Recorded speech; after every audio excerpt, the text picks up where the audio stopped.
संविधान बदलणाऱ्यांनो, अगोदर आपले मायचे जे 10 धगडे आहे ते बदलावा आणि तुमच्या मायले विचारा आमचा खरा बाप कोण आहे. तेव्हाच तुम्ही बाबासाहेबांना जे संविधान आहे ते बदलण्याचा प्रयत्न करा. माझं चोदाय समजलं काय? तुमची अवकात नाही आहे रे संविधान बदलण्याची. तुम्ही अंगणवाडी नापास आहात, 8वा वर्ग 10वा वर्ग नापास आहात, काफी करून परीक्षा दिलेले नापास आहात. तुमच्यापाशी फ्रॉड डिग्री आहे. तुम्हाला काय माहीत रे संविधान म्हणजे काय असते? भडीच्या हो. हे जे तुम्ही 2 टायमाचा खाऊन राहिले ना, हे संविधानाच्या भरोश्यावर खाऊन राहिले. आम्ही आमच्या बापाच्या संविधानाच्या भरोश्यावर. समजलं काय? हे तुमची आई बहीण गव्हर्नमेंटमध्ये जॉब करत आहे ना, हे आमच्या बापाच्या भरोश्यावर. कारण आमच्या बापानं बलिदान असं दिलं हिंदू कोड बिल काढून की सांगू शकत नाही. भडवीच्या तुम्ही तर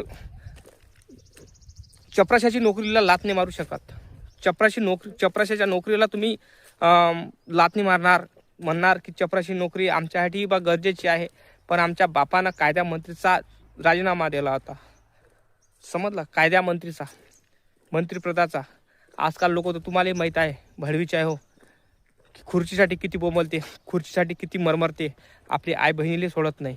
पण आमच्या बापानं कायदा मंत्रीचा राजीनामा दिला होता. याचा विचार करा. समजला का? आमच्या बापाच्या तुम्ही पाय धुवून पाणी प्यान ना तरी कमी पडणार आहे. कारण आमच्या बापानं केलंच तसं. आणि आमच्या बापालाच उलटं बोलता काय संविधान कामाचं, संविधान बदलून टाका, काही कामाचं नाही आहे. त्या संविधानाच्या भरोश्यावर खाऊन राहिला, पिऊन राहिला, श्वास घेऊन राहिला आणि त्या संविधानालाच म्हणून राहिला काय गांड्या. हां असं जय भीमाला असेल ना दादा तर लाईक आणि चॅनलला सबस्क्राईब आणि कमेंटमध्ये बाबासाहेबासाठी काहीतरी लिही. हा ना व्हिडिओ जास्त व्हिडिओ व्हायरल झाला पाहिजे. 14 एप्रिलपर्यंत ह्या व्हिडिओवर एवढे लाईक असले पाहिजे, एवढे व्ह्यू असले पाहिजे की तुला मी सांगू शकत नाही.